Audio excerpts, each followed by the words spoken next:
Fill the hearts of thy faithful, and kindle them the fire of thy love. Send forth thy Spirit, and they shall be created, and thou shalt renew the face of the earth. Let us pray. O God, who by the light of the Holy Spirit did instruct the hearts of the faithful, grant us in the same Spirit to be ever truly wise, and ever rejoice in his consolation through Christ our Lord. Amen. Our Lady, seat of wisdom, Pray for us. St. Thomas Aquinas, Pray for us. in the name of the Father, and the Son, and the Holy Spirit. Amen. Amen. Well, welcome everyone again to this second class we have on the short course of Introduction to Philosophy. And last week we did an introduction to philosophy, just giving an overview of what is philosophy, why should we study philosophy, the major branches of philosophy. And so this class this evening will be on the philosophy of nature. And I'll be following the outline that was given out to you. So I'll follow that quite strictly.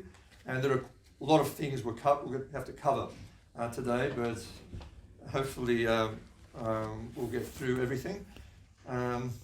If you have any questions, feel free to raise your hand and I'll try to address it at that point. And also, if for the benefit of those who are listening and not here, who are listening on the recording, the pauses mean that I'm writing on the board. So I noticed when I had a quick listen to it last time, there were these pauses, but that's what they are. I'm not in a trance or in ecstasy. Ecstasy. So the philosophy of nature. So this evening, the class will be divided into two main divisions: the general philosophy of nature, which is sometimes called cosmology. But I don't like the term cosmology that much because it's often confused with modern notion of cosmology, which is the study of the planets and the stars and the origin of the whole solar system. That's not what we're going to be talking about tonight. But the general philosophy of nature is also called cosmology, and the second part is psychology. So the general philosophy of nature I'll do first, and then we'll do psychology in the second part of the evening. So firstly, the definition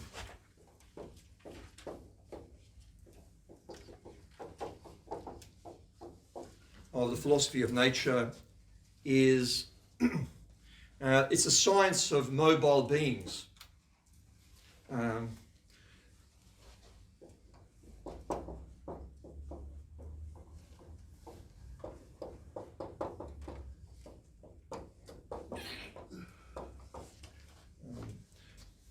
Now, mobile beings, we mean changeable beings, things that are subject to change.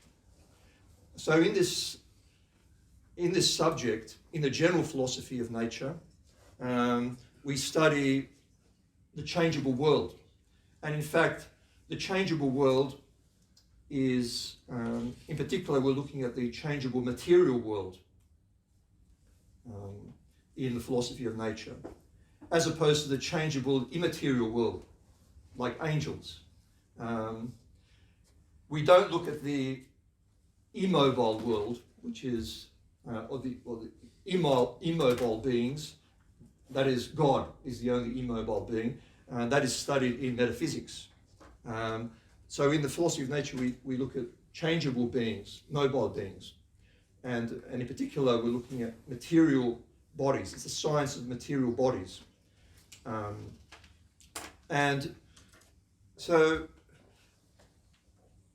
the word nature, when looking at the philosophy of nature, it's from the Latin word natura, which is a rendering of the Greek word physis. So physis means nature. And Aristotle, when he wrote his work, The Physics, it was on the philosophy of nature. It was on the natural world. natural material world in particular. So therefore we get the word physics. Yes. So he used the word physics in a more general sense as the philosophy of nature, the study of the material world, whereas the modern notion of physics is narrower. The modern notion of physics is really a type of mathematical science which studies also motion and energy, things like this, but it's more restricted than Aristotle's understanding of it. Which brings me to the second thing I want to look at is the distinction between the philosophy of nature and the natural sciences. So one distinction between these is that the philosophy of nature studies the natural world in its most general aspects. As opposed to the natural sciences like the experimental sciences, like physics, chemistry, biology, these study the material world, but in a more specialized way. It's a more specialized study of these areas, whereas the philosophy of nature looks at the material world in its most general aspects.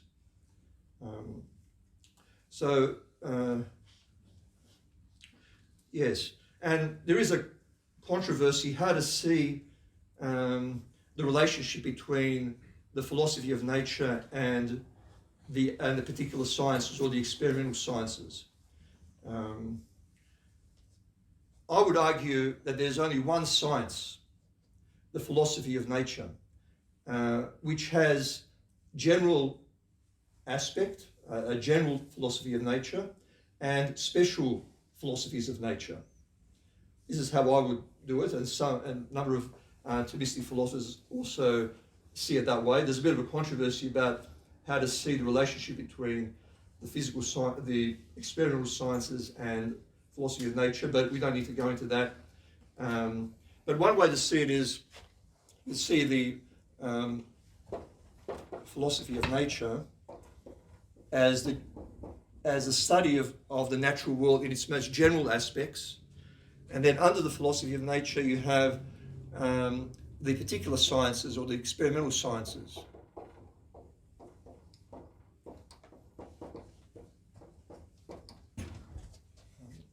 For example, chemistry and biology, etc.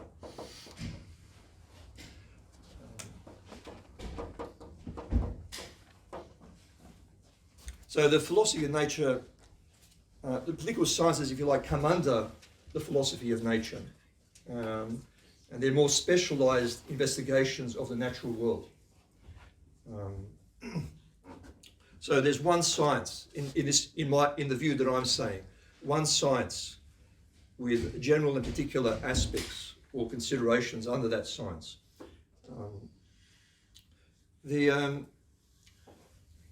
Another distinction between the two is that the natural sciences use, we could call, the hypothetico-deductive method. So, in other words, they propose hypotheses and they test those hypotheses with experiment. For example, if you're a chemist, you might propose a hypothesis to explain a certain phenomenon in the natural world. Why is this chemical reaction occurring as it is? You give a hypothesis and you test it with experiments, and if the experiments verify the hypothesis, then you might formulate a law which upholds that hypothesis. Whereas in the philosophy of nature, we don't use experiments. It's just it comes from observation of the material of the world around us. It doesn't require empirical testing, because we're concerned with the general view of the material world, which doesn't in fact require experimentation, hypotheses and testing of those hypotheses. A third difference is the natural sciences, the particular sciences, often reject formal and final causes, and they focus on material and efficient causes. Now I'm going to explain what those causes are in a moment, but modern science, the particular sciences, by and large, reject 2 of the 4 causes, and therefore they don't give as full an explanation of reality as the philosophy of science does, in union with these particular sciences. I would argue we need both. We need both to understand nature in its fullest way. A fourth difference between philosophy of nature and natural sciences or particular sciences is the particular sciences rely heavily on mathematics, but the philosophy of nature does not. None of what I'm going to say to you today involves mathematics, whereas the modern sciences are very heavily mathematical, except maybe some of them are more descriptive, like biology and zoology and things like this. But if you look at physics, chemistry, yes, they're very heavily based on mathematics. And so they focus on one aspect of reality, that is the quantifiable, the measurable. And that's good as far as it goes, but we shouldn't deny the qualitative aspects and the aspects that are attained simply by our investigation of reality without the need of measuring quantities. So I think a problem is, I mentioned last week, the problem of scientism. Scientism is the view that all the sciences can be reduced to the experimental sciences, these particular sciences. That philosophy is not a science. And the reason they argue that is because it doesn't involve experiment, testing of hypotheses and experiment. So therefore it's not a science in the proper sense. Whereas I would argue that it, as I did last week, that it is a science in the proper sense. We can't reduce all sciences to the experimental sciences. That's what scientism claims. It's a type of reductionism, reducing everything down to the experimental sciences. Whereas the philosophical sciences don't have to do that. They don't have to rely on the same method. Okay. Good. So with that introduction, I want to then go on to the causes. Sometimes the causes are studied in metaphysics, but I notice Dr. Trifford is not going to talk about the causes. I saw in his outline, so I'll talk about the causes tonight. And that's actually, we could put 1A because it's not on the original list, but I'll do it now because it's so important, the causes. So, according to Aristotle, well, firstly, if you remember what I said last week, science is a certain knowledge through causes. Science seeks the causes of things. And according to Aristotle, there are 4 causes.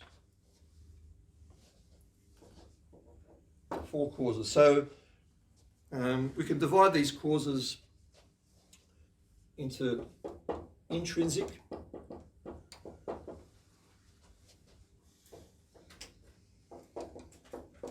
and the first intrinsic cause is the material cause. Cause here, so you know that's what I'm talking about. And then the formal cause.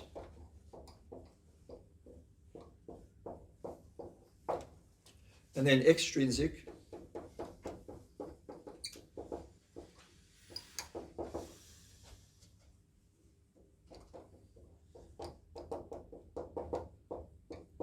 Efficient and final.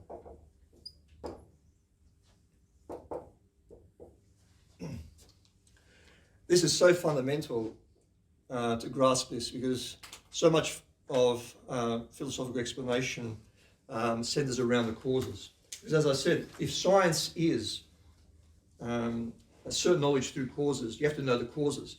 According to Aristotle, there are 4 causes. In order to know something in its fullest sense, you need to know the 4 causes of it. So what do we mean by, firstly, so the intrinsic causes are within the thing. Extrinsic causes are outside the thing. So within the thing, there is a material cause and a formal cause. So the material cause is the cause from which a thing is made. Something from which a thing is made. So if we give an example of a house, say that's the thing. Now that's not an artificial thing. It's not a natural thing.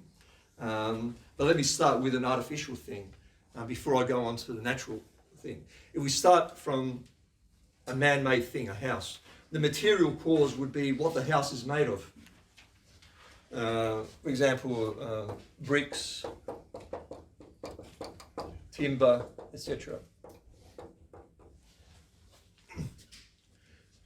So every material thing has a material cause, that from which the thing is made. The formal cause is, we could define it as the cause that determines a certain way of being. A cause that determines a certain way or mode of being. So in the example of a house, it's not just a matter of there's the material there, the bricks, the mortar, the timber, etc., the steel, but it's actually arranged in a particular shape. So for example, the shape of the house, or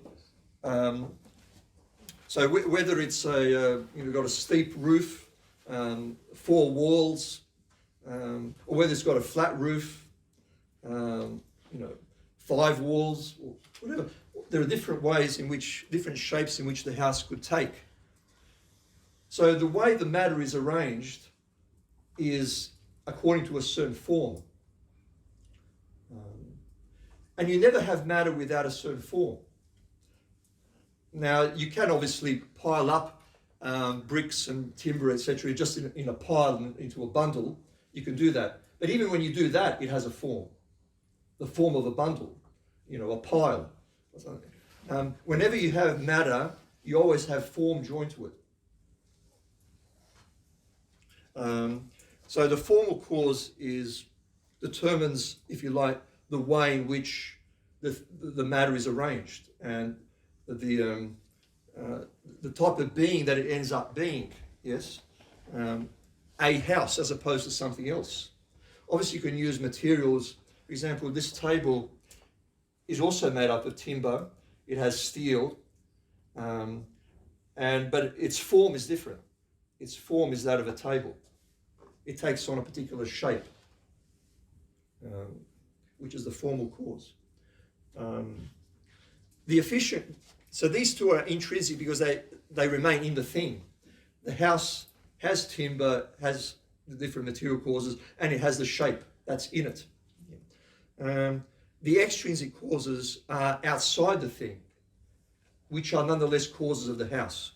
So in our example, the efficient cause, well, firstly, the definition of an efficient cause is a principle of change. Something that brings about the change.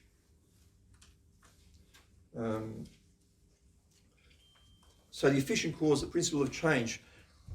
What's the principle of change in the house, for example? Well, it could be the builder who's actually putting the house together, the carpenter, the other tradesmen who are working on the house. They are the efficient cause. And the word efficient, comes from the word effect. It's the cause that brings about the effect. And in fact, the efficient cause combines the material causes into a formal cause. So what does the builder do? He gets the material and he assembles the materials into the shape, into the form of a house. The house will not be built without a builder, obviously. It needs and the builder is extrinsic to the house, outside the house. The last cause is the final cause. And by the final cause, we mean the end or the purpose of the house or the thing that we're looking at. the end or the purpose. So what's the end or the purpose of a house? For example, it could be to live in, or to sell, or there could be a number of purposes. Most people build a house to live in. That is its end or purpose. Aristotle says that the final cause is the most important cause. And why does he say that? He says, without the final cause, none of the other causes are put into effect. So, for example, if you want to build a house, that's the beginning. You have the intention, the purpose of building a house. Once you've got that end or purpose, then you buy the material. Then you hire a builder. Then you might get an architect to design the particular shape, style of the house. But nothing happens without the final cause. So there's another expression, the final cause is the first in intention, last in execution. In other words, first you intend to do something. When it's completed, then the final cause is actualized. Yeah. First in intention, last in execution. Yes. And it's the causa causarum, the cause of causes. That's what St. Thomas uses, that expression. I think it's from Aristotle as well.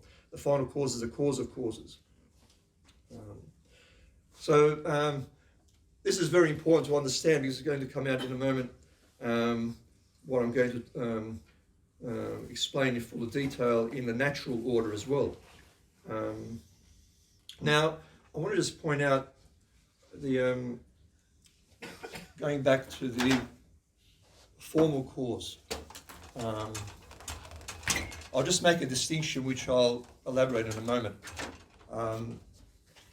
So the formal cause, you can divide the formal cause into two types.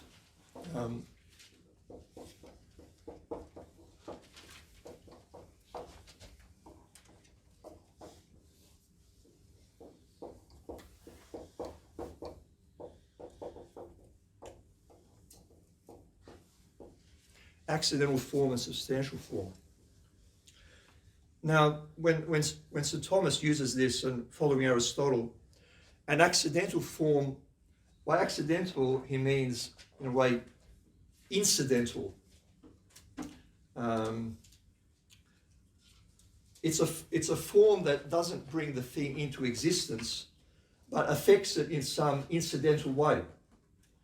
For example, if we have a statue that's in the a block of marble that's carved into a statue, the shape of the statue would be an accidental form.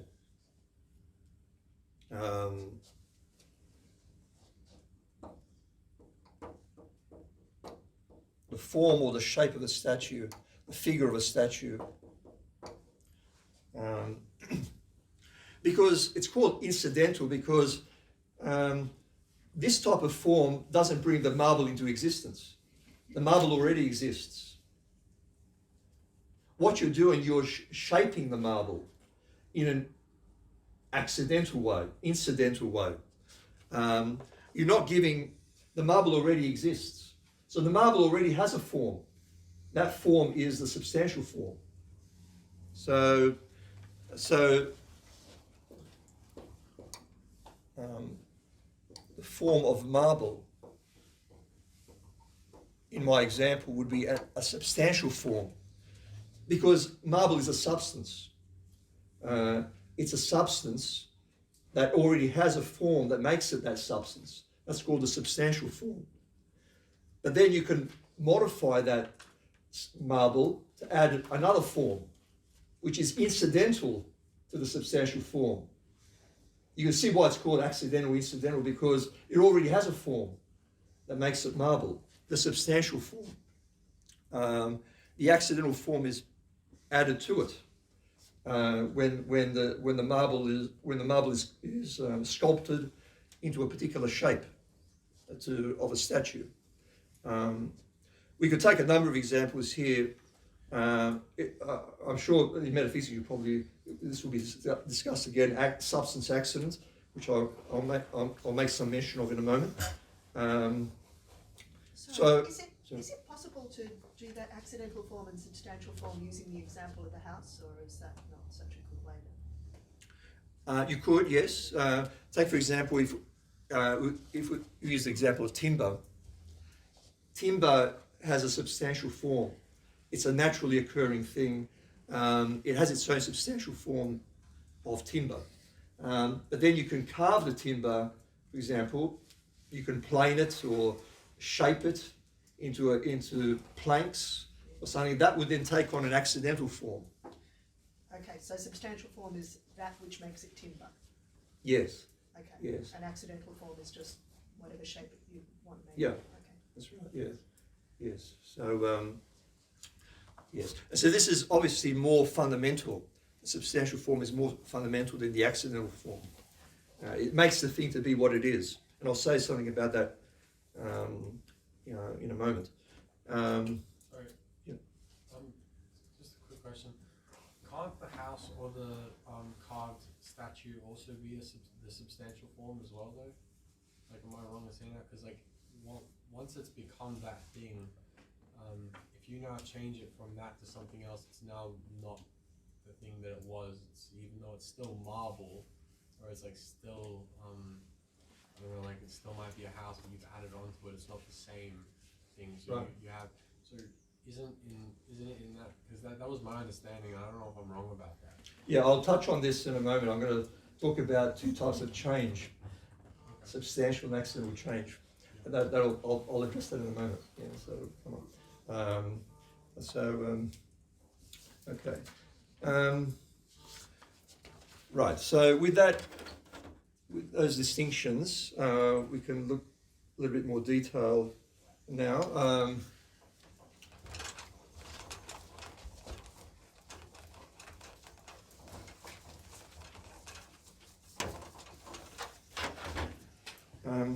The next section is section 2, which is characteristics of bodies.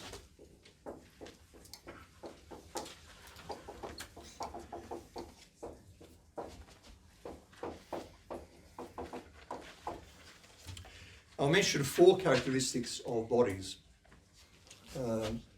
So the first characteristic is composition.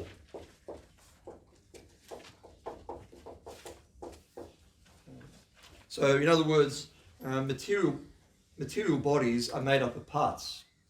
So they're composed. So in other words,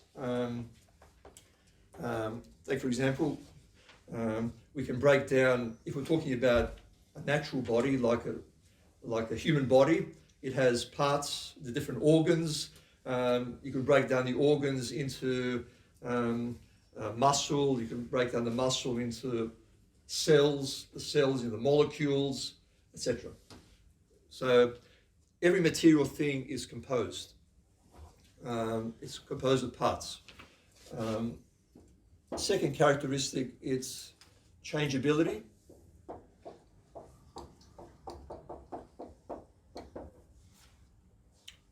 So if something's composed of parts, it can be decomposed. Or if it's made up of, or if something that is made up of different parts, it can be composed of those parts.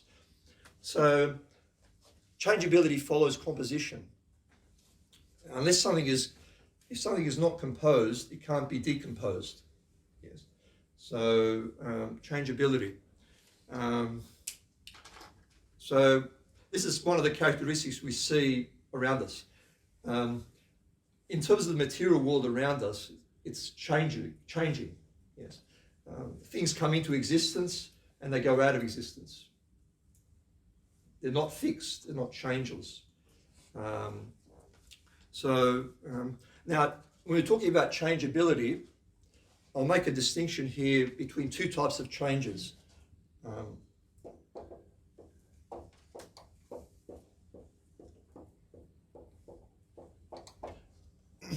One is substantial change.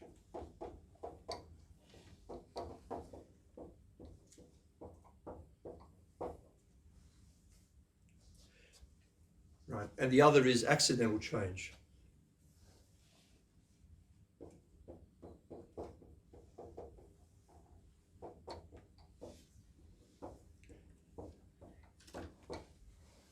Now, substantial change is when one substance changes into another substance.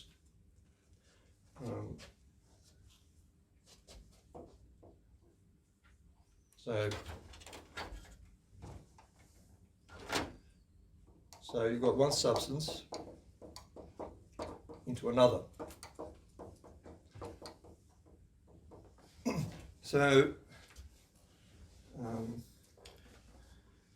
that can be either corruption or generation. So, for example, generation, the coming into being of a new life. What happens there? You have,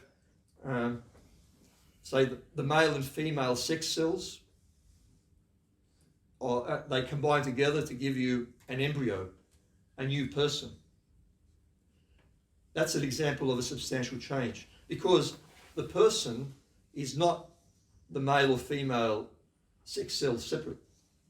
It's a totally new substance. That's the example of a substantial change.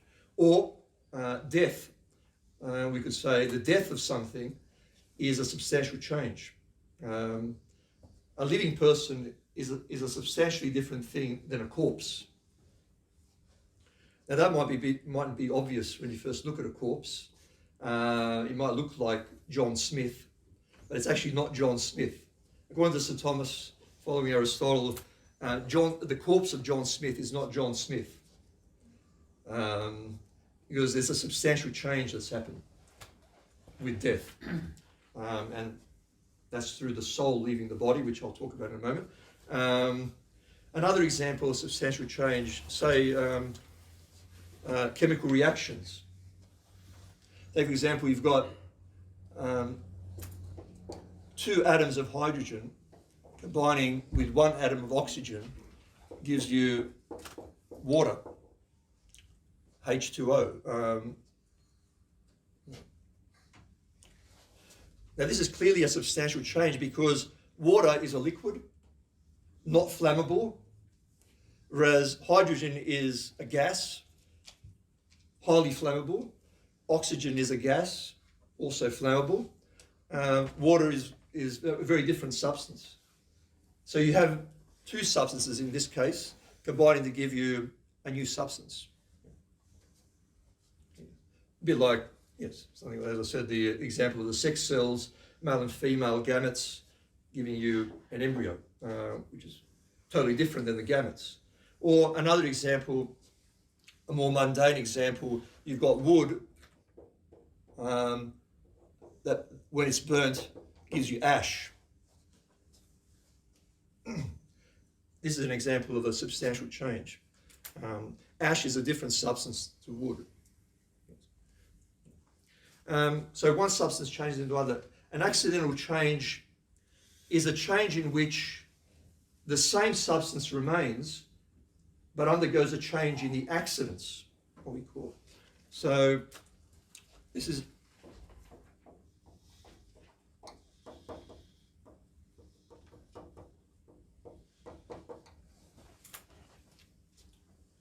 so the example I gave earlier on about the marble, say a block of marble being carved into a statue. Excuse my poor artistic skills. So the statue is made of marble, but there's no change in substance. This comes down to your question. All you're doing is you're chipping away at the marble and sculpturing the marble to give you a statue, but it's still, the statue is made of marble. There's no substantial change. There's only an accidental change, and one of the accidents is figure or shape. All you're doing is modifying the shape. Here it's a cube of marble. Here it's a nicely formed statue. in the hands of Michelangelo or whoever it may be. So this is an example of an accidental change. Or take another example. If I was to gain weight, if I was to go from 80 kilograms to 90 kilograms, that's not a substantial change. I'm still Fr Ledinich. I'm the same person, the same substance, but my accidents have changed. In this case, my weight has changed. Or if I was to expose my skin to the sun, I'll get a tan, my colour would change. I'm not a different person. I'm the same person, the same substance. I've only undergone a change in colour, another accident. In fact, Aristotle says there are the categories of being substance and 9 accidents. So the accidents include things like quantity, for example, something gaining weight, losing weight. Quality, for example, colour, something white becoming black, or change in relation. Yes, there are a number of, I won't go through all the accidents, but there are 9 accidents which can affect the substance. So you can see there's a fundamental difference between a substantial change and an accidental change, because with an accidental change the substance remains the same, whereas here the substance changes.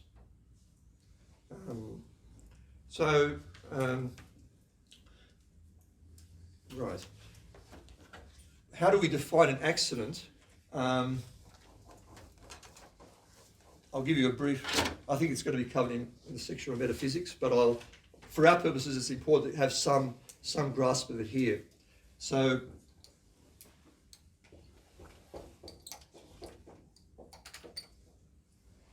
a substance. We can define a substance as that which exists in itself.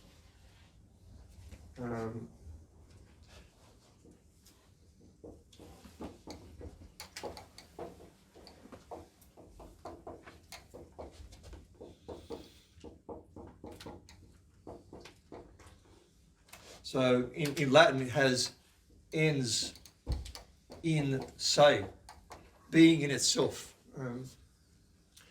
Whereas an accident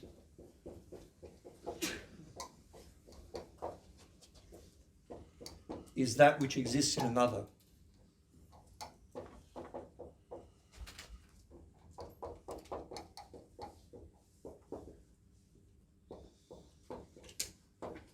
In the Latin, ens in alio, being in another. So, for example, I am a substance. I exist in myself. Whereas the colour of my skin is an accident. It only exists in me. You don't see colour floating around by itself. Colour is always in something. So that's why an accident is something which exists only in another. It can't exist in itself, whereas a substance exists in itself. This table, yes, it exists in itself, although strictly speaking, it's not a natural substance. It's made up of natural substances, but if I take it as a quasi-substance, it exists in itself, whereas the colour of the table is in the table. It doesn't exist apart from it. Or the shape of the table is in the table. It doesn't exist by itself. So all the accidents exist only in another, whereas substances exist in themselves. So substances are the main type of being because they exist in themselves. Accidents have a more tenuous type of existence because they exist only in something else, in a substance. So that example again that I gave of marble being carved into a statue, the accident, the shape of the statue, it only exists in the statue. It doesn't exist apart from the statue. So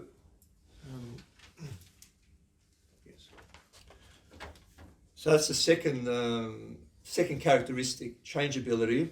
I'll just mention the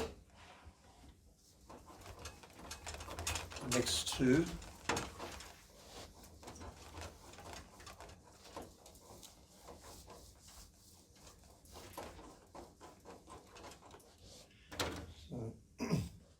The third characteristic is contingency.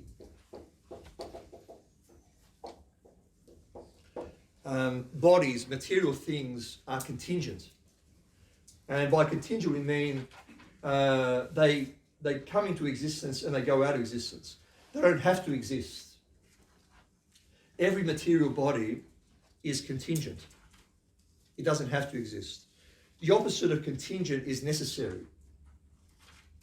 And there's only one necessary being, God.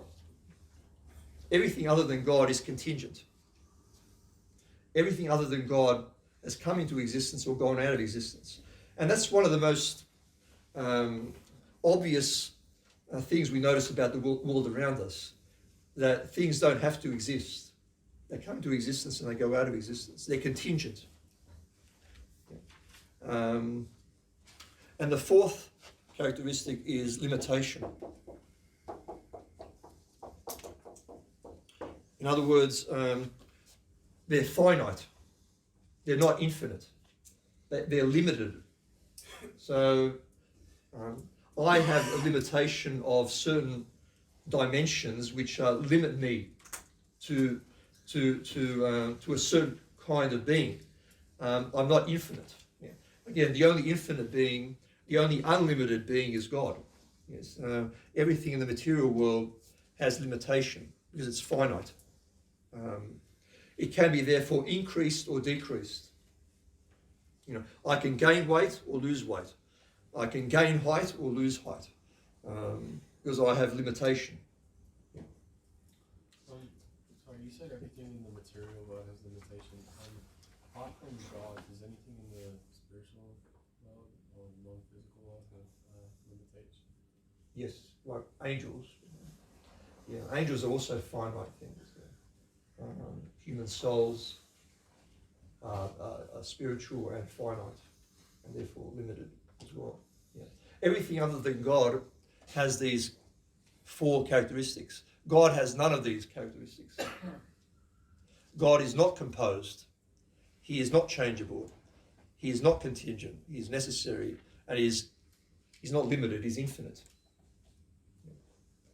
But everything of all things outside of God. Now we're looking at bodies here, the material world, but even the immaterial world of angels and souls also have this this distinction, these characteristics. But aren't our souls go forever? Sorry? Don't our souls live forever? Yes. So doesn't that mean they don't have limitation or contingency? Well, they're limited in the sense that they're limited to a particular kind of way of being, that of a soul, whereas God is not limited in any way in the way he exists. Yes, so, yes, we're not limited. There's a certain lack of limitation in the sense that the soul will live forever, yes. But in terms of it being what it is in itself, it's limited to a certain finite way of existing. There's a type of composition of spiritual creatures, i.e. the soul and the angel, that it's not material composition of parts. Right. And I'll be dealing with that one in metaphysics. Yes, that's dealt with metaphysics. That's why I want to limit my, I'm talking about bodies, but yes, angels also have composition. Yeah, that'll be dealt with in metaphysics. Yeah. Sorry, what kind of limitation does the human soul have? Well, it's limited to being a particular thing, a soul, as opposed to everything else. No, it's limited to a certain mode of being, a way of being.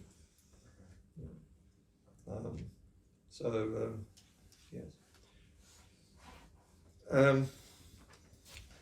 The composition of bodies is one of the third topic I want to look at. That was one of the characteristics we saw, composition. So I want to look at this in more detail.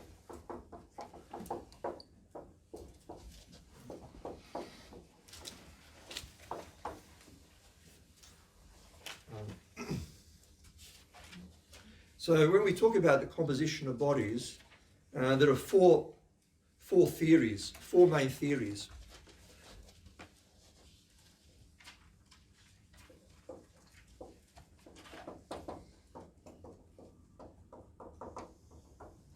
I'll just mention, I'm going to focus on one, but I'll mention the other three. So the first one is called monism.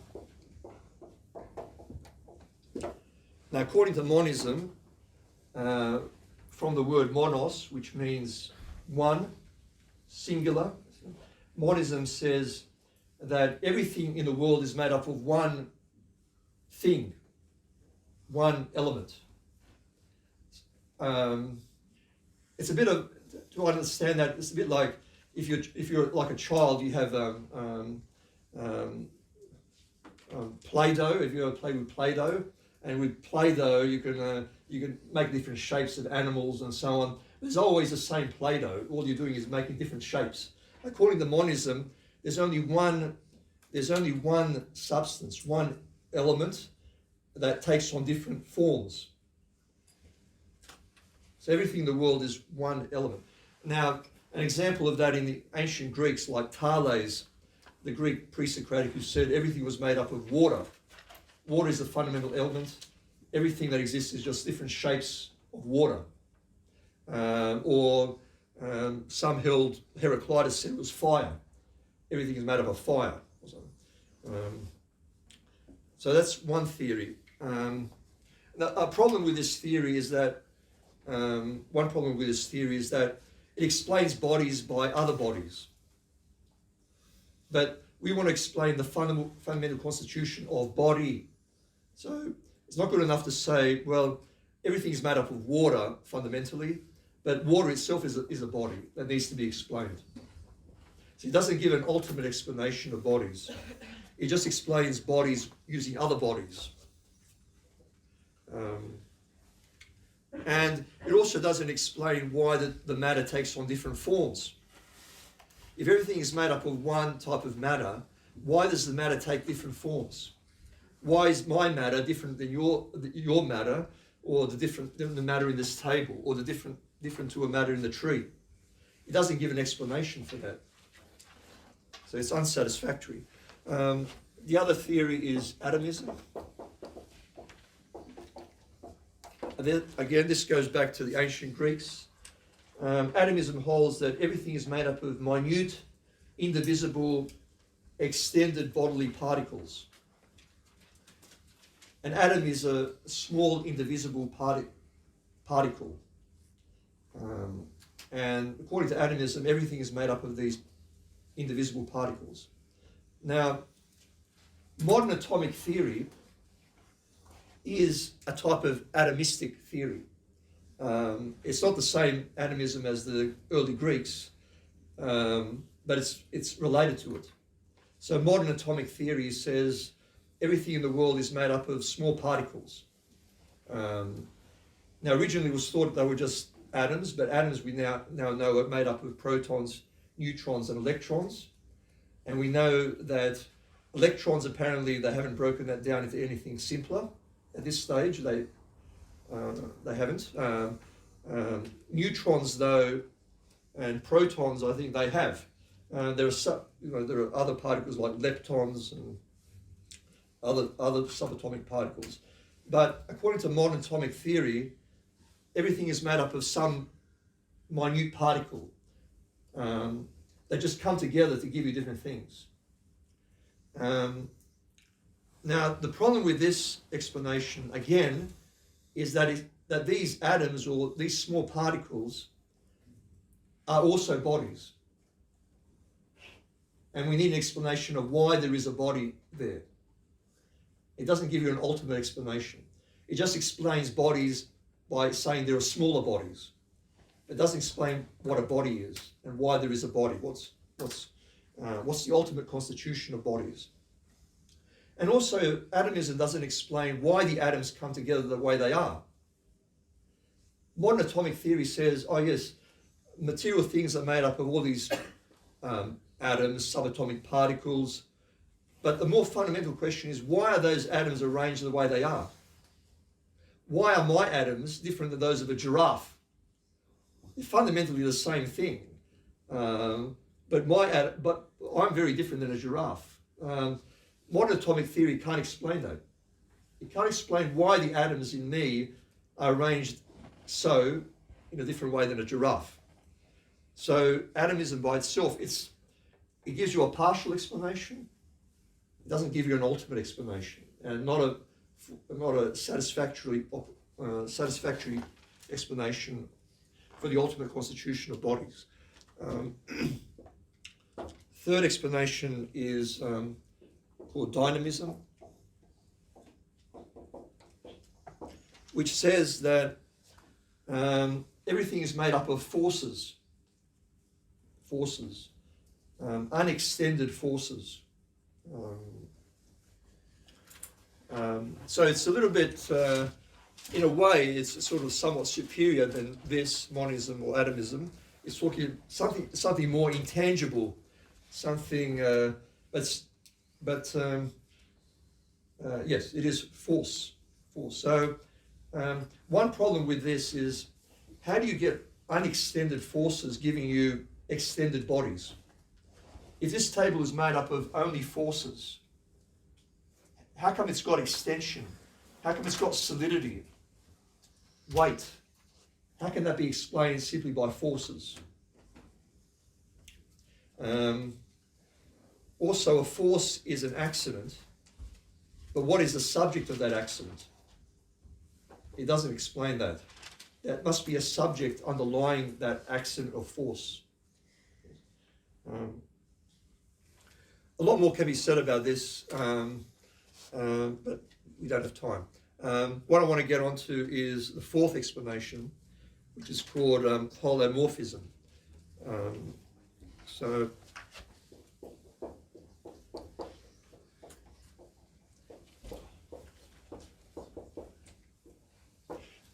this is the explanation of Aristotle, which is taken up by St. Thomas and Thomists generally. So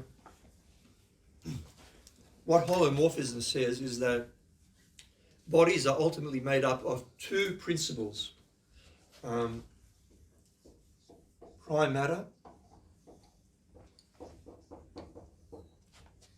and substantial form.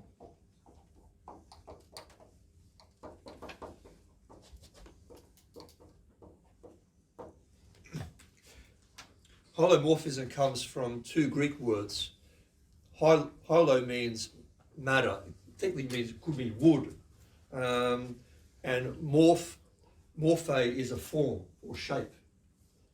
So this series says everything is made up of matter and form. Remember, I talked about at the beginning those four causes: material and formal cause.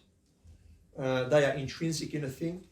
So material things are made up of ultimately matter and form, but something Aristotle calls prime matter or first matter and substantial form.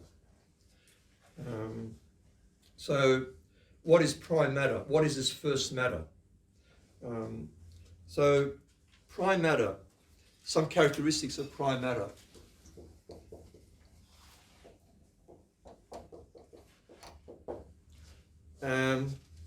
It has no existence in itself. It can't exist by itself.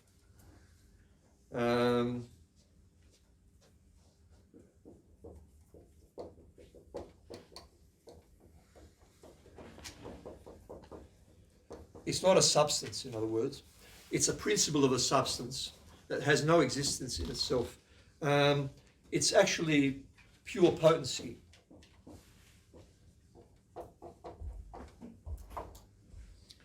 If you think of potency, a potency is a capacity to be something. For example, I have a potency to play the piano, and I can exercise that potency. Marble has a potency to become a statue.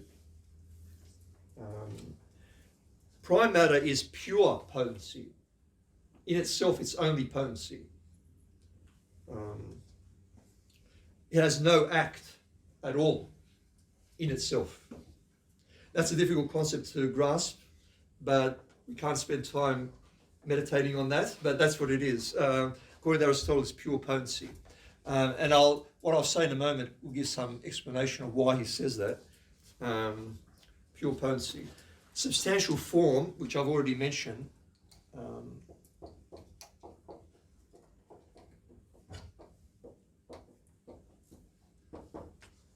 substantial form is can be defined as the first act of prime matter. It's the first thing that actualizes the potency of matter.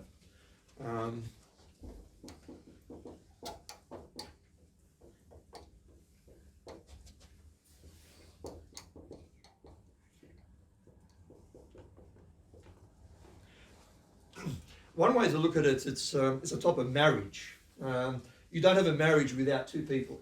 One person can't marry themselves, although people have tried, I think, more recently to do that. I heard this woman who married herself. She obviously fell in love with herself, but marriage, properly speaking, you need two people to marry. So, according to this explanation of the constitution of bodies, prime matter in itself is only a potency. There's no act in it, but it's joined to substantial form, which is the first act of that matter, and that actualizes a substance. So every substance is made up of prime matter and substantial form. Pure potency joined to act, something that actualizes that potency. Yes. Can you give an example? Sorry? Can you give an example? Well, everything that exists, every substance has these two constituent principles. Take, for example, say a human person. My substantial form is my soul. That soul is joined to the matter, which is my prime matter, this pure potency. The two together give me myself, yes, a substance. Why not say it's just your soul and cells, or soul and flesh? Right.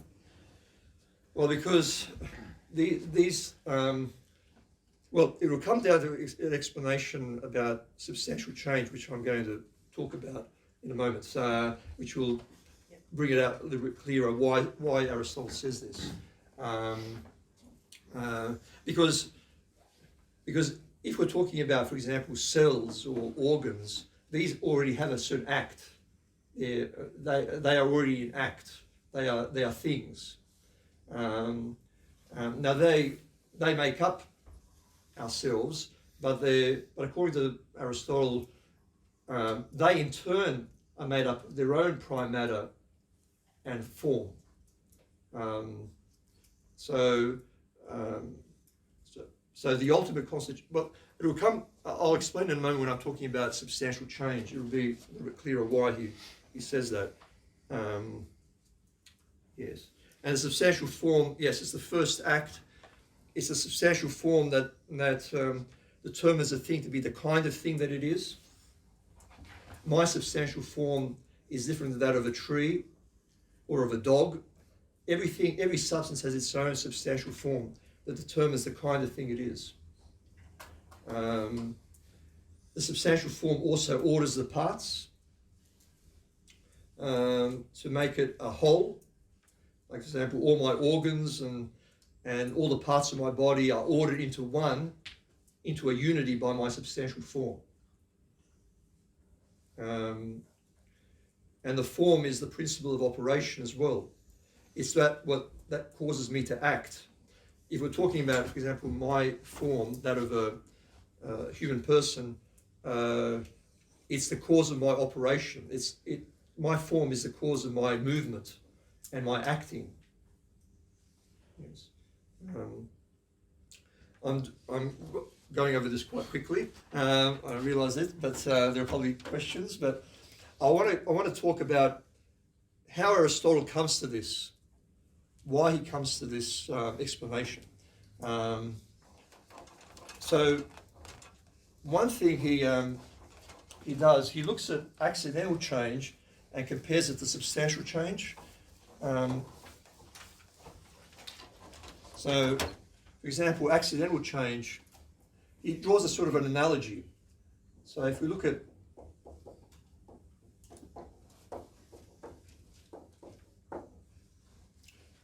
say that example that I gave of marble taking on a different shape.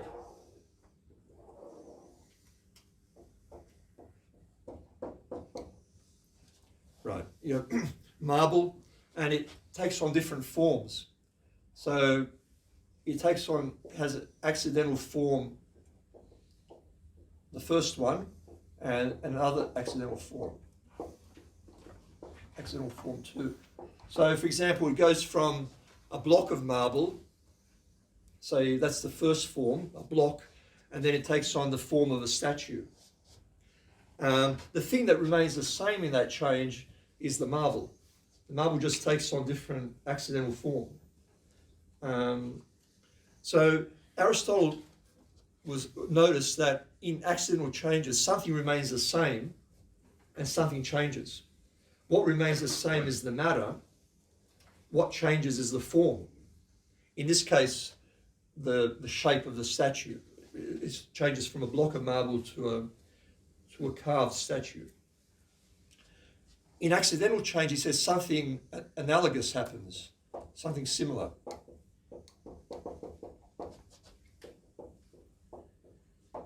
Take, for example, wood to ash, as an example. So he's saying there's something that remains the same. It's not the wood. The wood changes to ash. It's unlike marble being changed into a shape of a statue. What remains the same, he says, is prime matter, this pure potency. That remains the same. What changes is the substantial form.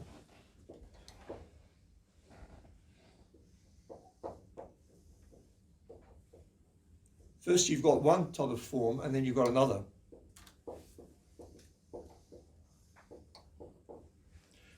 So take, for example, you've got the substantial form of wood changing into substantial form of ash.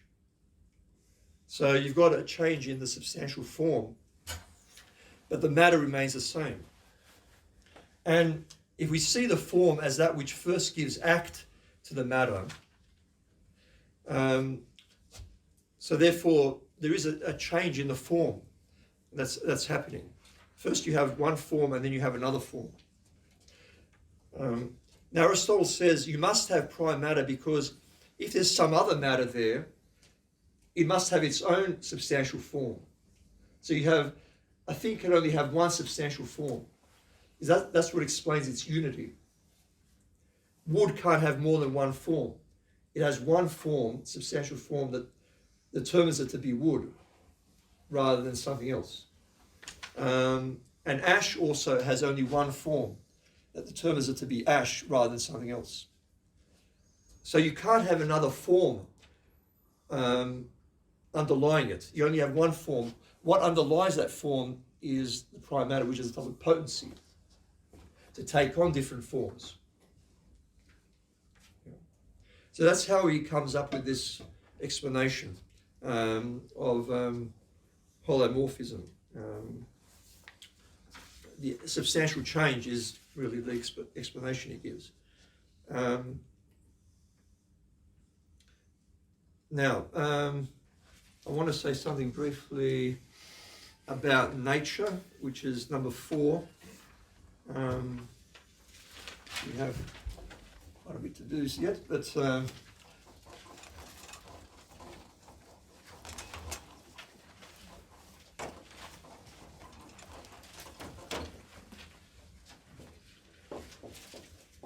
I've already said what nature is. The Greek word is physis, or where we get the Latin word natura. And according to Aristotle, the nature of a thing is a principle and cause of motion and rest in a thing. A principle and cause of motion and rest. And that's found in both living and non-living things. Principle of cause of motion and of rest. You could think a rock has a nature as well, because it has a way of moving. According to Aristotle, a rock is attracted to the ground, so it's drawn to the ground. If you drop it, it has a natural motion downwards. There's even natural things, immobile things like rocks have a nature as well. So a principle of cause of motion and rest. So the nature of a thing is made up of matter and form. So nature is matter, what we call prime matter, yes, and form, substantial form. And it's mainly form, according to Aristotle. Nature is mainly form, because the form is what determines a thing to be the kind of thing it is. It's more important than the matter. But the nature of a thing, of a material thing, is made up of its matter and its form. I'll mention something about the finality in nature. Nature tends to an end or purpose. There's a principle, every agent acts for an end. Every agent acts for an end. So irrational things have a nature by which they act for a certain end, even though they didn't give themselves that end or purpose. For example, an acorn has a final cause. Remember I talked about the four causes. Final cause is the purpose or end. An acorn has an end or purpose to become an oak tree. That's built into it.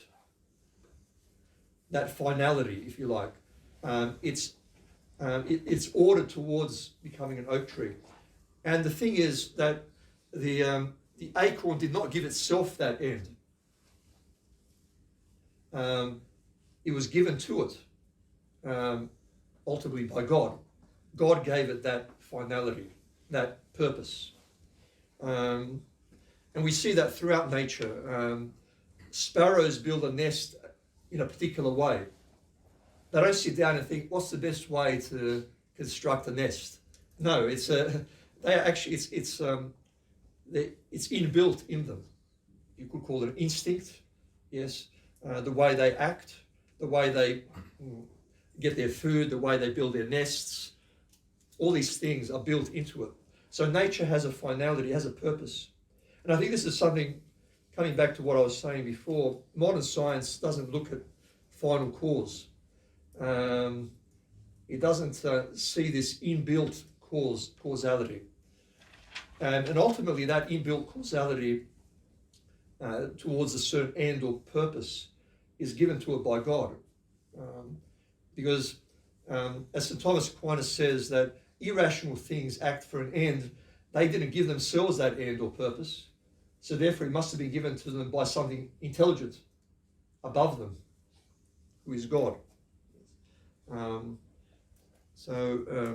in fact that's one of the proofs of God that St. Thomas Aquinas gives, that irrational things act for an end, which they don't give themselves. Yes.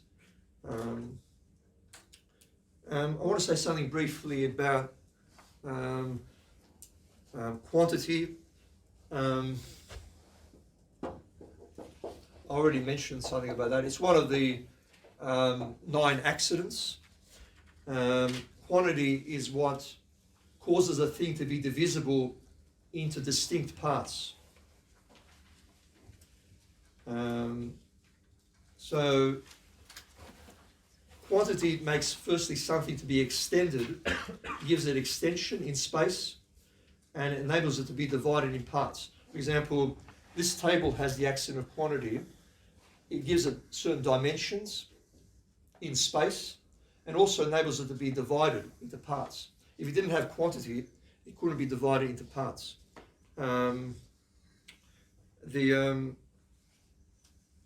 Quality is another accident. I mentioned that.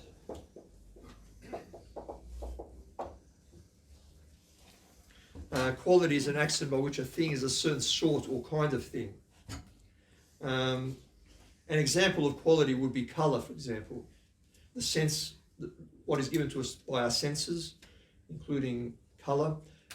Quality would be also shape, for example, or the form of something. That is also quality.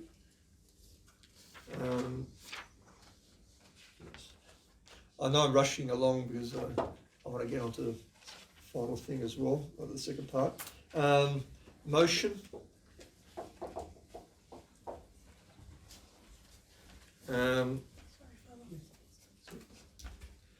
Motion is the act of what exists in potency, so far as it is in potency. So for example, a ball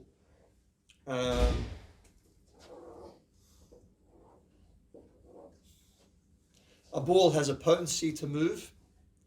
When it's moved, it's set in motion. And then when that potency is fully actualized, if you like, it ceases to move. So the motion is the act of what is in potency insofar as it is in potency. Now, I could say a lot more about that, but take another example, water being boiled. Say it's at room temperature, it's set in motion, there's a certain motion there, change, if you like. It goes to 50 degrees, and then it keeps boiling until it reaches its end of motion, which is 100 degrees. So there is a principle that St. Thomas gives. Everything that is moved by another. Nothing is set in motion without something else setting it in motion. A ball will never set itself in motion unless something sets it in motion. It always remains potentially in motion. It needs an external force to put it in motion. Yes. So that's motion is studied in the philosophy of nature.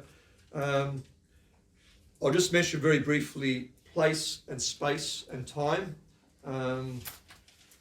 So place. Sorry, I numbered these. I'll put these all in 1. 6 is place.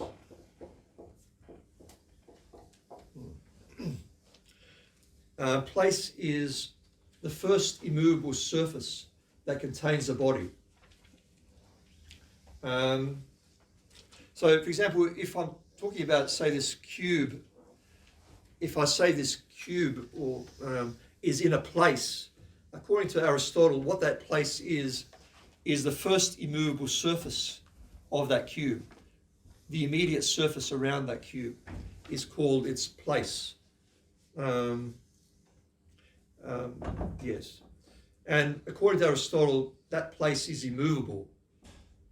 Now, to understand why he says that, according to Aristotle, you have the earth here.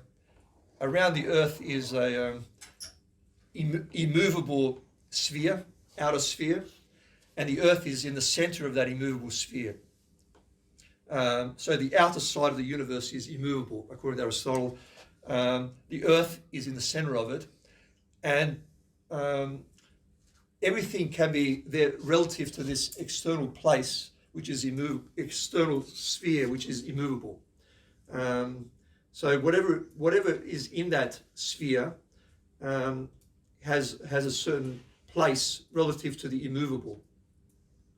But anyway, I can't go on to sort of explain that more, but you could talk about say a boat in a river is in a place. It's in the banks of the river are sort of sort of fixed points in which the boat is said to be immovable relative to those points. Anyway, I can't go into more detail now. So I'm just giving you the explanation. It's the first immovable surface around an object. And space is the last thing I want to mention briefly. Space is a certain abstraction of the mind grounded in reality. So we conceive space as a receptacle. For example, we talk about the space in this room. What do we mean by that is it's an abstraction from sort of the walls around this room which contain it, but it's not actually the walls themselves. It's an abstraction from this room that has walls. So the mind abstracts from this room having walls to form this idea of space. But we envisage it, we imagine it as a type of receptacle, as like a container which contains things. So, yes. Right. Time, yes. According to Aristotle, time is the measuring of motion according to before and after. Or the numbering of motion according to before and after.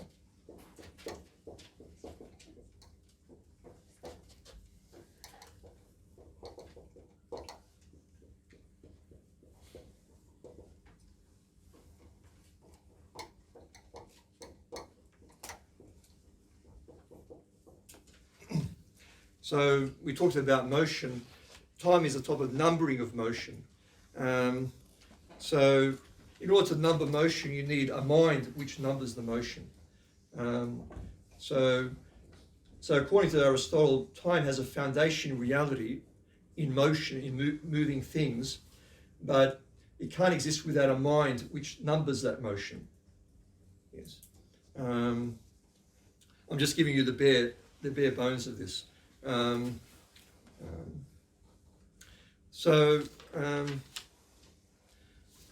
Right. I notice we have 10 minutes to finish. So I wanted to just briefly touch on, obviously we're not going to touch on all the topics that I've listed there under the under special philosophy of nature or psychology. But I want to talk about, just briefly,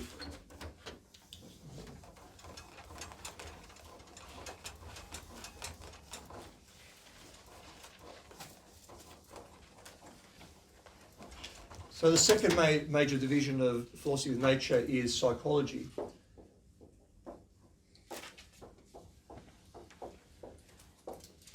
Which is the philosophy of living things, as opposed to the general philosophy of nature, which is dealing with bodies in general. So in psychology, we deal with living things, and living things there are three kinds of life. The vegetative, sentient, and the rational. Vegetative being plants, sentient being animals without reason, and rational being man. Yes, humans are rational. So, yeah, fundamentally, I suppose, rational. Not always in their operations. Yes. So, according to Aristotle, what gives life to a living thing is its substantial form. Coming back to what I was saying before, the substantial form is what makes the thing to be the kind of thing that it is. And every different type of life has its own substantial form, which gives it life. Yes. So there's a vegetative substantial form, there's a sentient, and there's a rational. Now, I want to just focus on the rational because we don't have much time, and that's in fact the most important form of life is the rational.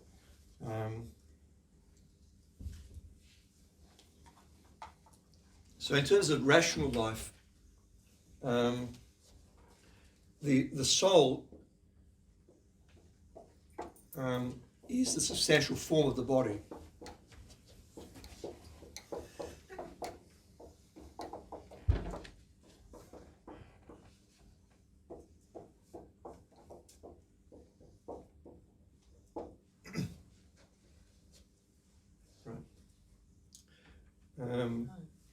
Yes. So, as we said, every substance has a form. It determines the thing to be the kind of thing that it is. It orders the parts of the thing into a unity. It's the first act of the prime matter of the thing. It's the cause of the operations of the thing and its activities. That's all what the substantial form is. So when we're talking about, when we use the word soul, we usually refer to it as the substantial form of the human body. So I just have here, I should say the human body, because I'm talking about here human soul. Yes, you can use soul in a general sense as a life principle, in which case even plants and animals have souls. If you consider soul as a life principle, their substantial form is a life principle. But usually in English, we usually use the word soul to mean the substantial form of the human body, of the human person. So now I want to just mention briefly some an important characteristic of the human soul, which distinguishes it from that of animals and plants. So one characteristic, I'll mention them briefly. I'll mention 4 characteristics briefly.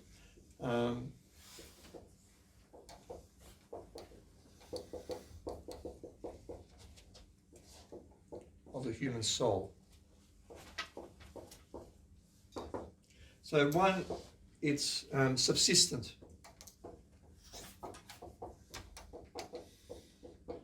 By subsistent we mean it can exist of itself. In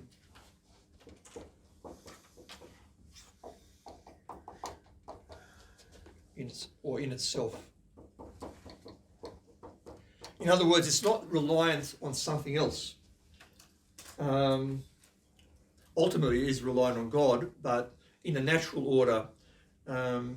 Unlike, for example, the soul of a dog.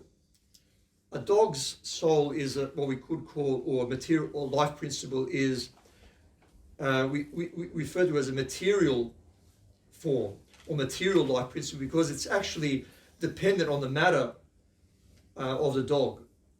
So when for example a dog's heart stops beating, for example, its life principle ends.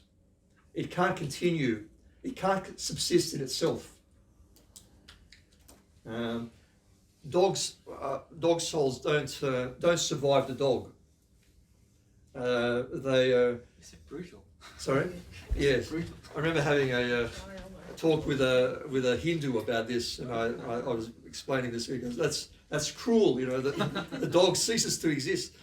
Well, he doesn't actually. He goes into the potency of prime matter. That's so he doesn't. He's not annihilated, but he doesn't. His soul does not, in fact, subsist. It can't exist in itself. So we're not going to meet our dogs in heaven. Yeah. No. Yes. Because they don't subsist. Right.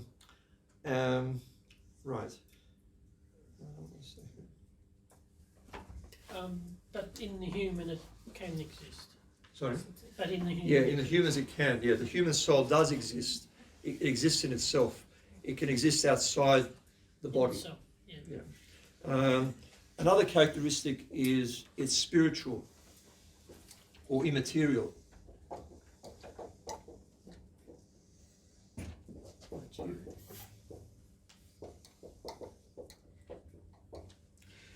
Now, the reason for this, the fundamental reason that St. Thomas Aquinas gives, and following Aristotle, why the human soul is spiritual immaterial, is that because of the operation of the intellect.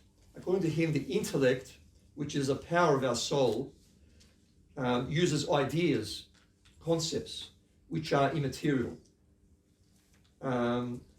So his argument is that if we think using ideas or concepts which are immaterial, then the soul, which uses ideas and concepts, must be also immaterial. There's a principle that he uses, action follows being. The way something acts follows from the kind of thing that it is.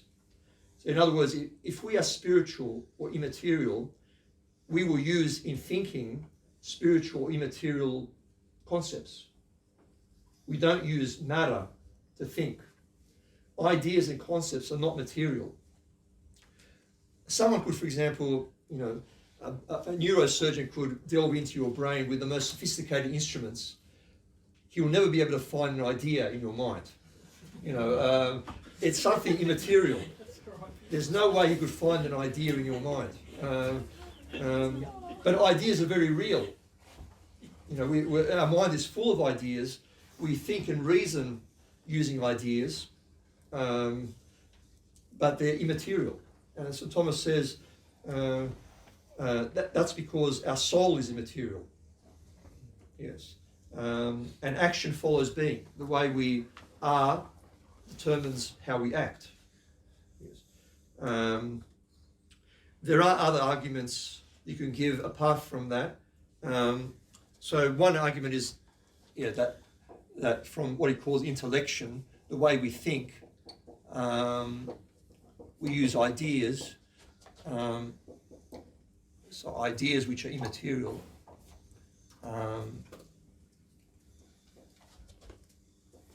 Ideas are immaterial.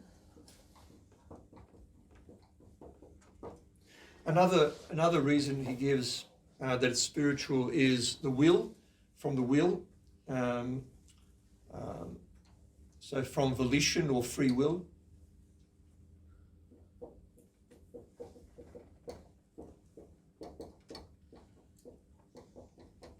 So the argument here is that the fact that we are not determined in our actions means that we are not purely material. I can freely choose between different options because I have a free will. I'm not determined by my matter. Yes, and that indicates also that the will is not material, because material things are determined. Spiritual things are not determined. They have free will. Another argument we can give is self-reflection.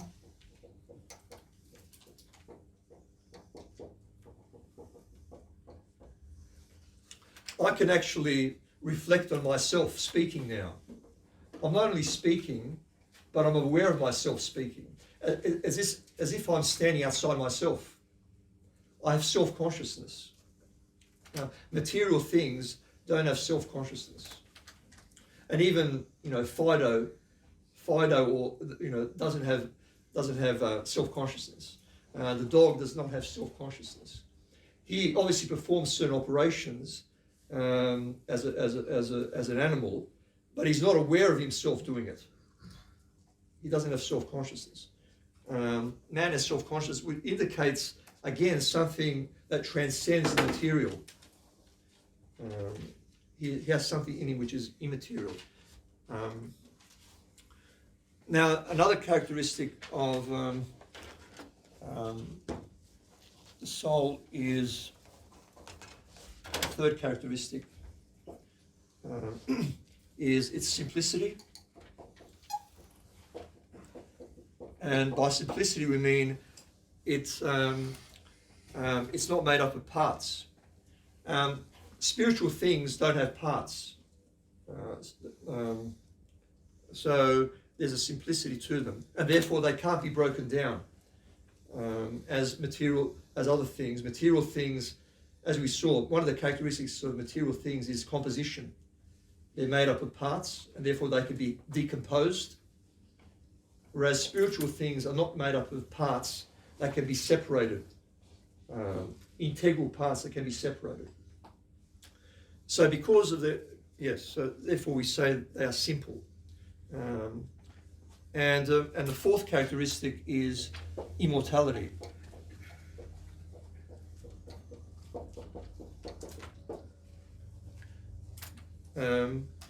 Because our soul is simple, because it's spiritual, yes, it's immaterial, it's therefore simple, it doesn't have parts. And if it's simple and doesn't have parts, it can't be decomposed. And so therefore it's immortal. Something without parts can't be decomposed. Yes. So therefore it is immortal. But also, St. Thomas gives another argument.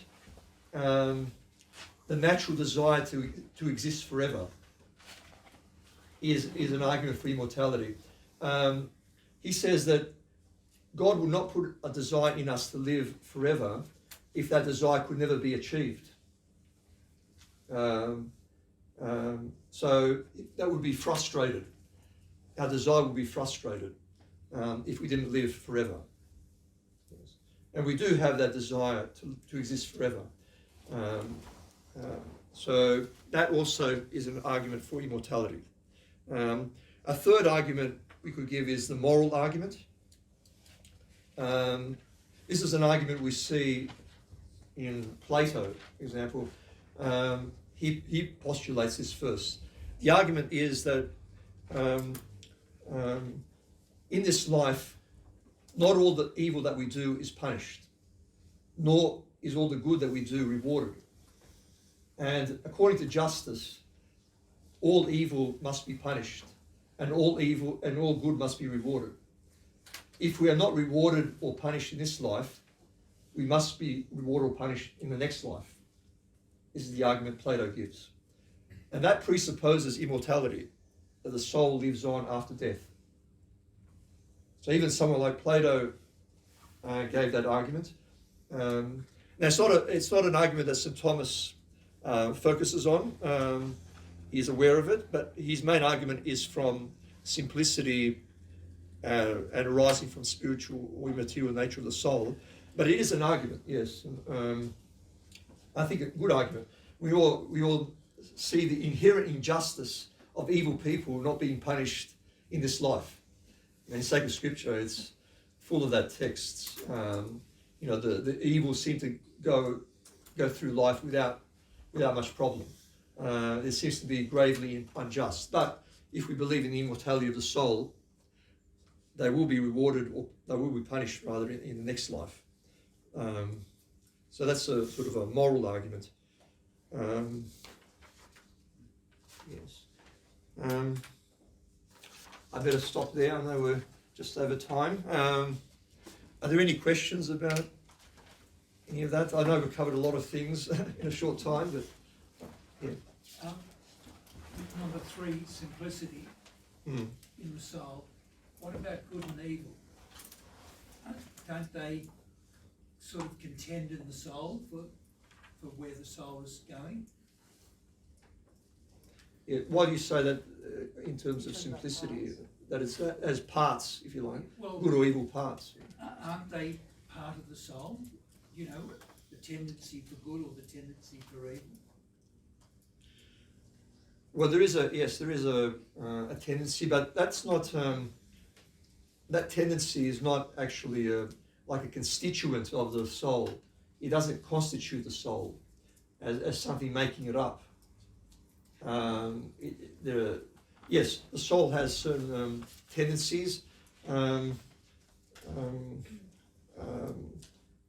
that they can arise from our lower nature, like our desires. It can arise from our will. We can desire certain things, good or evil. But but they are more sort of objects, things that the will or the desires can tend towards. They don't actually point to the fact that the soul is made up of those things. So, Isn't that something that we inherit? I mean, do we touch in concupiscence when we talk of tendency to right. like? Yes. Yeah, there was more I was going to cover in this class. We just ran out of time, but yes, the concupiscible desire, the desires that we have within ourselves, we have them by nature, but they're also disordered through sin. So we have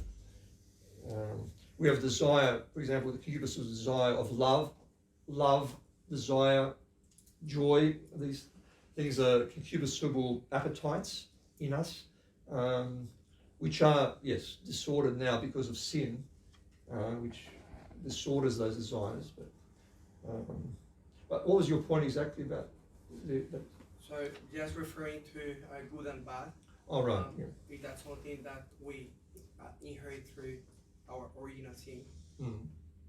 I mean, is that something that comes not from our being itself? I mean, Well, I think we can talk about even on the natural level. Apart from original sin, there are things which we are attracted to. We have a desire for, love for, and things that we don't. We love things which are beneficial to us. For example, when we desire those things which are beneficial, and we are repelled by things which are harmful to us. But obviously, some things that we are drawn to, which we think are for our own good, are not really truly for our own good. This is where our disordered human nature comes from. We have a desire and a love for food, but we also have an inordinate desire for it. We eat too much, or something which is, or we have a desire to procreate, to reproduce ourselves, but there's an inordinate desire there also to do it in the wrong circumstances with the wrong person or whatever. Yeah. Sorry, just two things. With simplicity, you said that the spiritual is simple. Didn't you say earlier that angels were composite? Yes. How is that the case? Right. So angels are made up of, that will be covered in metaphysics. But the simplicity here we're talking about is a simplicity of not having integral parts. We're not talking about, there's what's called integral parts and metaphysical, we could talk metaphysical parts.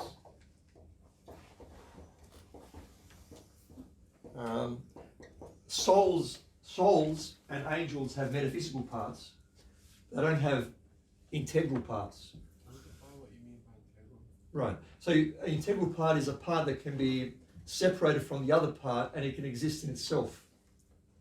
For example, my liver or my kidneys are integral parts of me, but they can be removed from me and they can exist in themselves. Metaphysical parts can't be separated in that way and exist in themselves.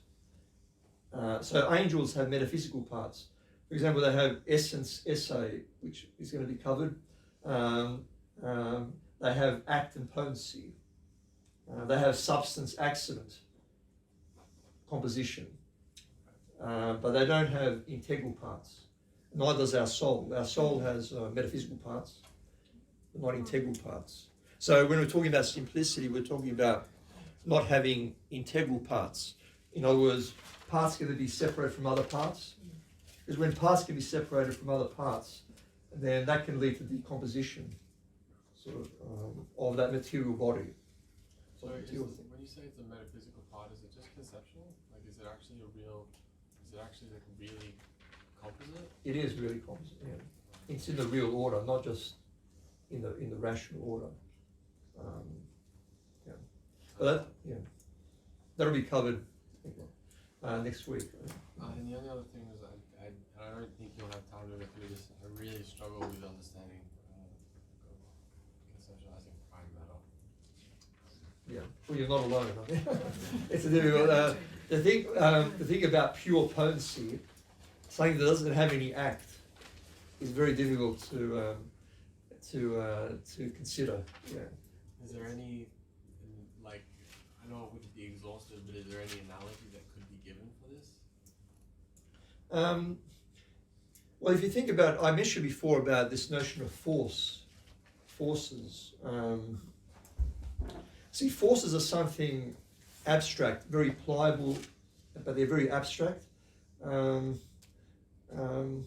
So that is a type of forces can take on different forms in it, if you like, in a certain sense. But there's nothing in the material world around us that is akin to pure potency, because everything else has some type of act. It's something that we can only grasp sort of in the intellect. You can't, for example, get a high-powered microscope and say, "Oh, there's some prime matter." You just can't do it because it doesn't have any act in itself. It's just a potency. And prime matter was created? Yes. It was created, but not by itself. Because it can't exist by itself. God, when he created prime matter at the beginning, he created it with a form. Because prime matter and substantial form always exist together. Like that marriage I was talking about. They can't exist by themselves. Well, correction, in material things, substantial form can't exist by itself, but in immaterial things such as human souls and angels, they are just forms. Yeah. But when God created material things, he created them with matter and form at the same time. He didn't create the matter without a form, because matter and form must exist together for material things. Okay. Do you have anything that you recommend people read to kind of try and understand it a little better? Well, there's a lot of books on philosophy that you could read. I didn't have a sort of a bibliography. What I might do, maybe I'll give some books. Maybe you can send them out, email or Yes. text them out to people. Yeah, email them out. Got something on prime matter. Yes, please. Okay. The way I try and understand it, you can test whether this is on the right track, is if you were to take atoms, what are they made of? You can think, okay, they're made out of protons, electrons, neutrons. Okay, what are they made of? We go down to subatomic particles. All right. Does it keep going forever, or does it stop somewhere? Let's assume that it stops somewhere. You keep breaking it down, and that's what you've got. Now, do we get to a point where what's down there has no characteristics whatsoever? Because it has to have no characteristics, because if it has characteristics, it's got form, and we have to break it down further. This is Aristotle's theory. Thomists would accept it. I think you can get away with not accepting the theory of prime matter, personally. But I don't know. I don't know. But yes, Aristotle does say if you're looking at material causes, you can't go on indefinitely to material cause. You must come to a first material cause. You can't break down material bodies indefinitely. Okay. You must come down to something which is first, a first material cause. But that first material cause can't have a form. Because if it had a form, it could be broken down. Actually, Yeah. that's helpful. Yeah. Okay. Because matter is joined to form. So even in the most basic particle, whatever it is, if you come down to some basic particle, it still has a form. But the form doesn't exist without matter. It can't. In material things, that is, material things. You must come to some first material cause. And that first material cause can't have a form. Because it wouldn't be first then. It would be broken down into something else. So just in terms of the chain of causes, the material causes, you must come to a material cause which is just potency without act. I think it's rationally necessary to conclude to that. That's certainly what Aristotle says. That certainly St. Thomas would say that. So does energy have a form? Yes, it does. Yeah. This is a question: what is energy, or what is force? That's why I said, in a way, it's the closest analogy to prime matter, because it's not. But it does have a form. It does have a form. But I would say that energy is a form, is a type of material thing as well. That's made up of prime matter, and the form, the substantial form of that energy or force. So otherwise it's something pure form. Now I suppose someone could say energy is a type of pure form. I suppose maybe some people have contended that.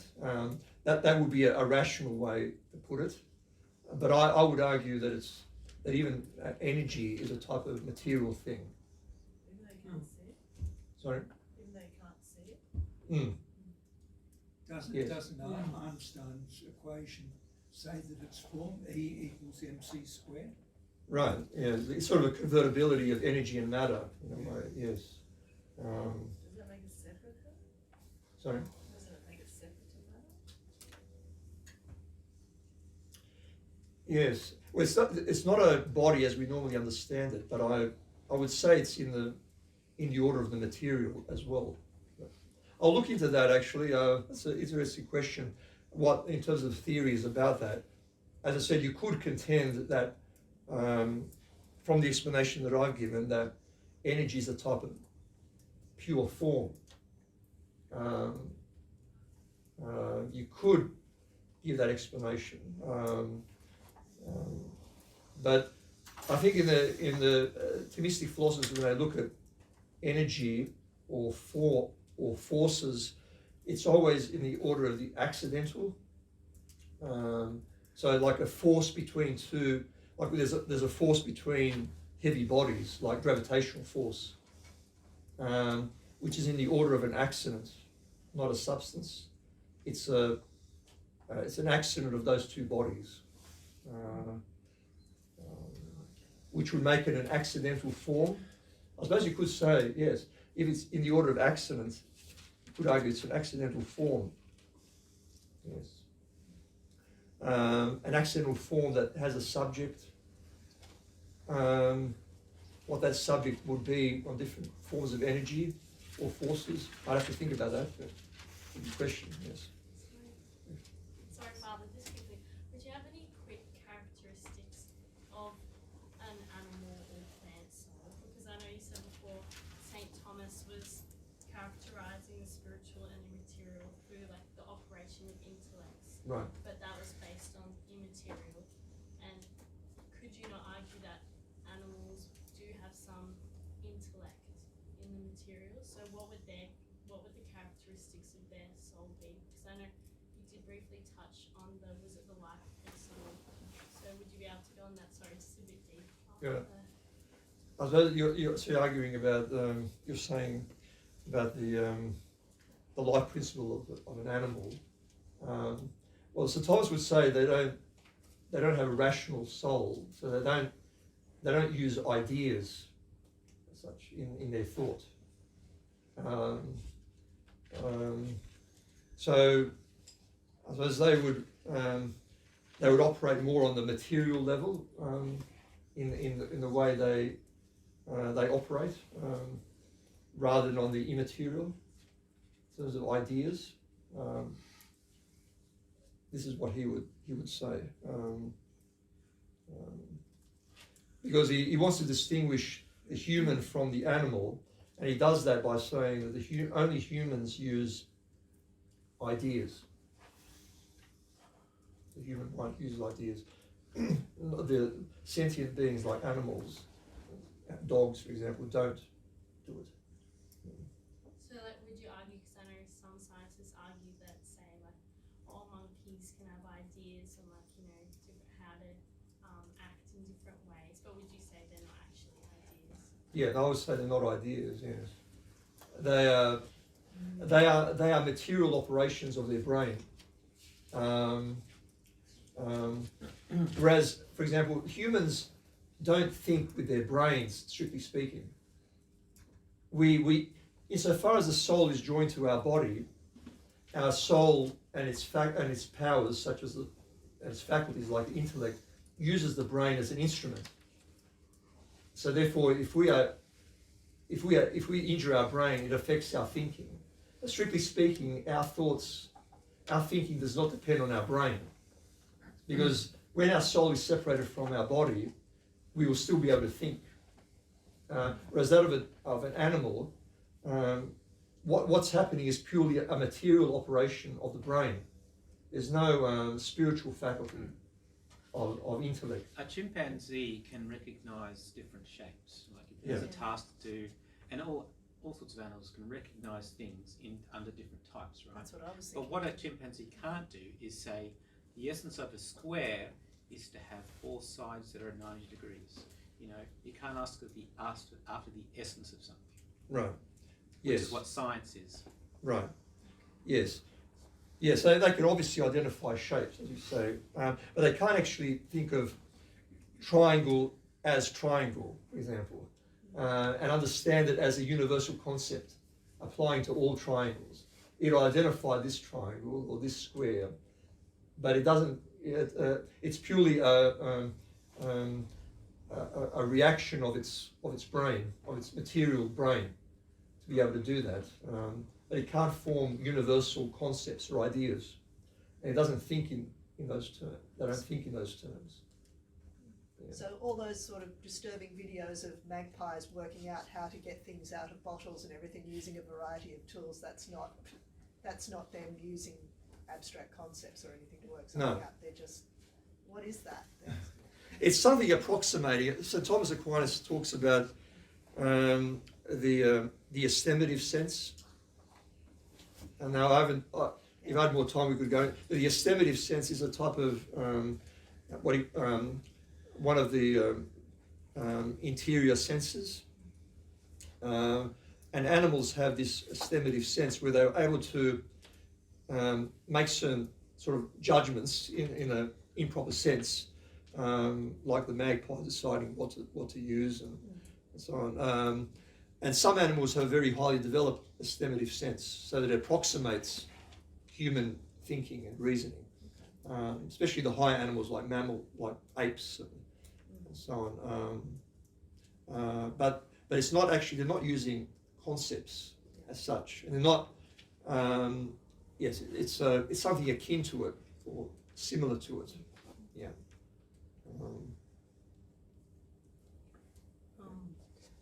So we're saying, you know, with matter and form, and you're breaking it down and get to that level where there's no more form, I guess, and that's the first. Are we saying that's God? No. So, in fact, prime matter is the opposite extreme of God, because God, in fact, is pure act. He doesn't have potency, whereas prime matter is pure potency without any act. It's sort of the opposite of the spectrum of God. It's the least type of being is prime matter. So it's something that exists. It's in the real order, but it's not. It's real, but it's not actual. Prime matter is real, but it's not actual. Not everything that's real is actual. The potential is also real, but it's not actual. For example, I have a potency to play the piano, which is not actualized at the moment, but it's something very real in me. I have that potency. Whereas, yes, prime matter is just pure potency. Yes.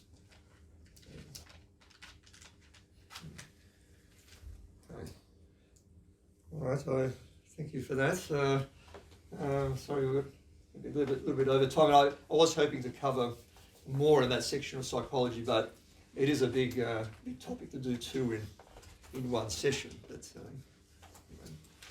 we might finish with a prayer. In the name of the Father, and the Son, and the Holy Spirit. Amen. Hail Mary, full of grace, the Lord is with thee. Blessed art thou amongst women, and blessed is the fruit of thy womb, Jesus. Holy In the name of the Father, and the Son, and the Holy Spirit. Amen.